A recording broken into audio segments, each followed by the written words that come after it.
Hi friends, welcome back to my channel study with MSA। तो आज की हमारी वीडियो का टॉपिक एक शॉर्ट स्टोरी है जिसका टाइटल है एन ओपन विंडो, जो लिखी गई थी H मुनरो के द्वारा। तो कहानी की शुरुआत करने से पहले हम राइटर के बारे में कुछ डिटेल्स देखें तो जो हमारे राइटर हैं H मुनरो, उनका पूरा नाम हेक्टर ह्यूज मुनरो है और उनका पेन नेम साकी यानी उनको साकी के नाम से भी जाना जाता है और वो एक ब्रिटिश राइटर थे। और उनका जन्म 18 दिसंबर 1870 में म्यांमार बर्मा में हुआ था और उनकी डेथ 14 नवंबर 1916 में फ्रांस में हुई थी। और उनके कुछ फेमस वर्क्स देखें तो the rise of the Russian empire, जो सन 1900 में पब्लिश की गई थी, और the woman who never should, जो सन 1902 में पब्लिश की गई थी। उसके बाद एक नॉवेल है व्हेन विलियम केम, जो 1913 में पब्लिश की गई थी, और द ईस्ट विंग, जो सन 1914 में पब्लिश की गई थी। तो हमारी जो स्टोरी है उसका टाइटल है एन ओपन विंडो, यानी कि एक खुली हुई खिड़की। कहानी की शुरुआत करने से पहले हम उसके कैरेक्टर्स देखें तो इस कहानी में कुल 6 कैरेक्टर्स हैं। उसमें से 3 कैरेक्टर मुख्य हैं और वो कैरेक्टर है मिस्टर फ्रैम्पटन नटल, मिसेस सेपल्टन, और तीसरा मुख्य कैरेक्टर है वेरा। और उसके बाद जो 3 अन्य कैरेक्टर है वो मिसेस सेपल्टन के हस्बैंड और उनके 2 छोटे भाई। तो ज़्यादा टाइम ना वेस्ट करते हुए शुरू करते हैं आज की हमारी ये वीडियो। तो कहानी की शुरुआत होती है मिसेस सेपल्टन के घर में, जहाँ एक आदमी आता है जिसका नाम है मिस्टर फ्रैम्पटन नटल। वहाँ पे एक 15 साल की छोटी लड़की है जिसका नाम वेरा है। मिस्टर नटल की वेरा के साथ बातचीत होती है। वेरा उनसे कहती है कि मेरी आंट अभी ऊपर वाले कमरे में है और जल्द ही नीचे आ जाएगी, तब तक आप मुझसे बात कर लीजिए। यहाँ पे जो मिस्टर फ्रैम्पटन नटल है वो डिप्रेशन की बीमारी से छुटकारा पाने के लिए या तो उसका इलाज करने के लिए अपने शहर को छोड़कर अपनी सिस्टर के कहने पर यहाँ शांति भरे माहौल में आया हुआ है।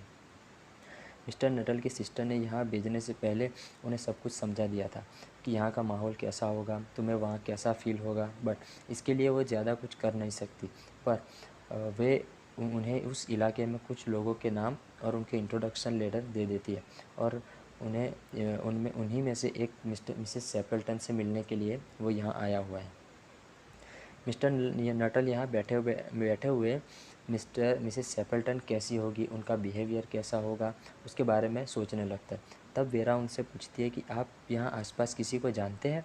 तब मिस्टर नटल कहते हैं कि नहीं, मैं यहाँ किसी को नहीं जानता, पर मेरी बहन यहाँ 4 साल पहले रह कर गई थी। वो जिनको जानती थी उनके नाम और इंट्रोडक्शन लेटर उन्होंने मुझे दिए हुए हैं। तब वेरा पूछती है कि तब तब तो आप मेरी आंट के बारे में भी कुछ नहीं जानते होंगे।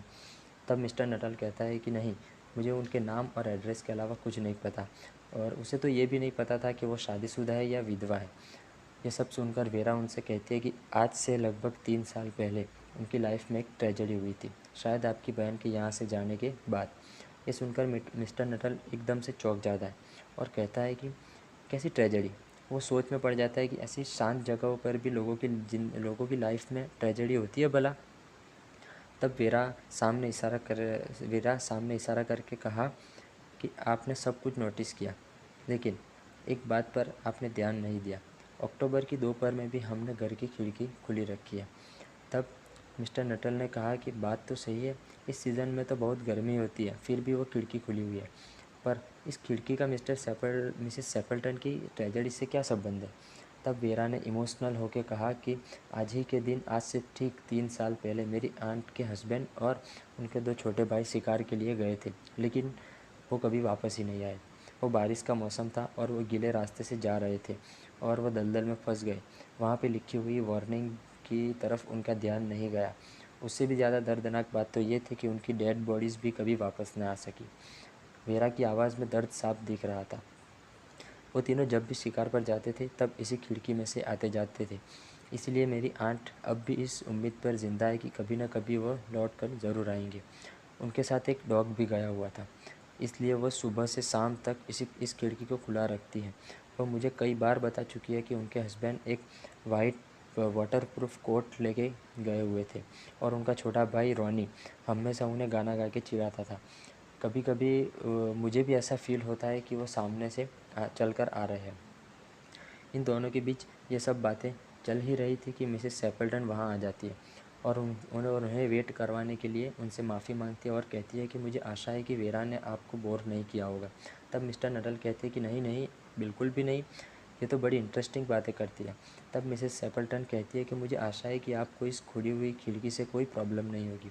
दरअसल बात यह है कि मेरे हस्बैंड और उनके 2 भाई शिकार पर गए हुए हैं और वो हमेशा इसी रास्ते से घर में एंटर होते हैं।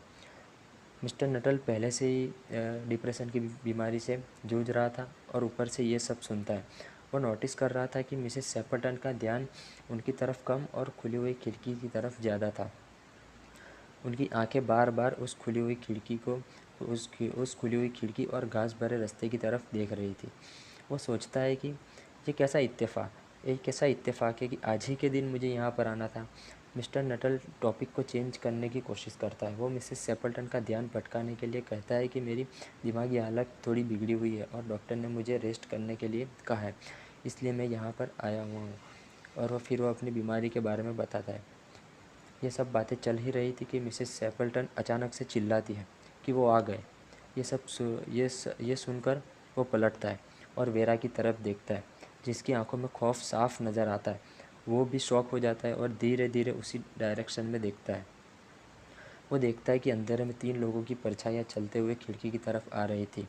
उन्होंने हाथ में गन्स यानी कि बंदूकें पकड़ी हुई थी और उनमें से एक के कंधे पर वाइट कोट लटका हुआ था और उनमें से कोई एक गाना गा रहा था। ये सब देखकर मिस्टर नटल हक्का बक्का रह गया और घबराहट में उसने अपनी टोपी और छड़ी उठाई और फ्रंट गेट से भाग गया। फिर वो तीनों लोग खिड़की से अंदर आए और पूछा कि कौन था ये आदमी जो हमें देखकर भाग गया। तब मिसेस सेपल्टन ने कहा कि वो मिस्टर नटल था। अच्छा आदमी था, बीमार था, पर उसने हमसे सिर्फ अपनी बीमारी के बारे में बात की, ना कोई गुड बाय कहा, ना माफ़ी के 2 लफ्ज़ कहे, बस तुम्हें देख के भाग गया जैसे उसने कोई भूत देख लिया हो। तब वेरा ने कहा कि शायद वो कुत्ते से डर गया होगा, क्योंकि उसने मुझे बताया था कि उसे कुत्तों से बड़ा डर लगता है और उसने ये भी बताया कि उसे एक बार कुत्तों से बचने के लिए खोदी हुई कब्र में पूरी रात गुजारनी पड़ी थी। तो दोस्तों, ये थी हमारी शॉर्ट स्टोरी। कहानी की शुरुआत में तो ये सस्पेंस भरी स्टोरी लगती है, लेकिन अंत में पता चलता है कि वेरा ने जो कुछ भी बताया वो सब झूठ था, यानी कि वो मिस्टर नटल को बेवकूफ़ बना रही थी। दरअसल ऐसा कुछ था ही नहीं। तो दोस्तों, ये थी हमारी वीडियो, और आपको अगर हमारी वीडियो पसंद आई हो तो वीडियो को लाइक करें, चैनल को सब्सक्राइब करें और वीडियो को ज़्यादा से ज़्यादा शेयर करें। तो फिर से मुलाकात होगी ऐसी किसी वीडियो के साथ। तब तक के लिए टेक केयर।